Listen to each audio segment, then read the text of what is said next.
ભરૂચ જિલ્લાના વાલિયા પંથકમાંથી માનવતાને શરમમાં મૂકી દે એવી એક ચકચારી ઘટના સામે આવી છે। વાલિયા તાલુકાના એક ગામમાં માત્ર 5 વર્ષીય બાળકી સાથે દુષ્કર્મનો ગંભીર બનાવ બનતા સમગ્ર વિસ્તારમાં આક્રોશનો માહોલ સર્જાયો છે। આધેડ વયના નરાધમ આરોપી ચોકલેટ આપવાની લાલચ આપીને નિર્દોષ બાળકીને ગામની સીમના વિસ્તારમાં લઈ જઈ દુષ્કર્મ આચર્યું હોવાનું સામે આવ્યું છે। ઘટનાની જાણ થતાં જ પરિવારજનોએ વાલિયા પોલીસ મથકે દોડી જઈ દુષ્કર્મ અને પોસ્કો એક્ટ હેઠળ ફરિયાદ નોંધાવી હતી।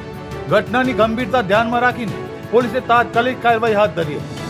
ગણતરીના સમયમાં જ પોલીસે 51 વર્ષીય આરોપી રાજુ શાંતિલાલ ગામિતને ઝડપી પાડી લીધો હતો।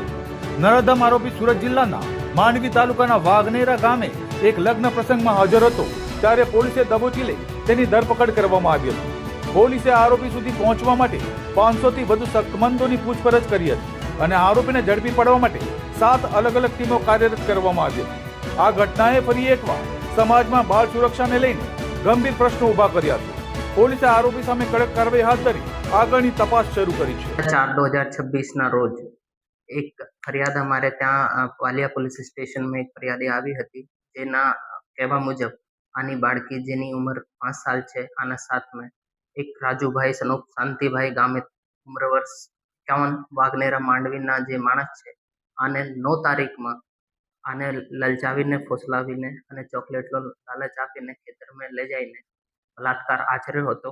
જેમાં અમારે 14/4/26 અપહરણ સાથે રેપ અને પોક્સોની એફઆઈઆર દાખલ થઈ હતી।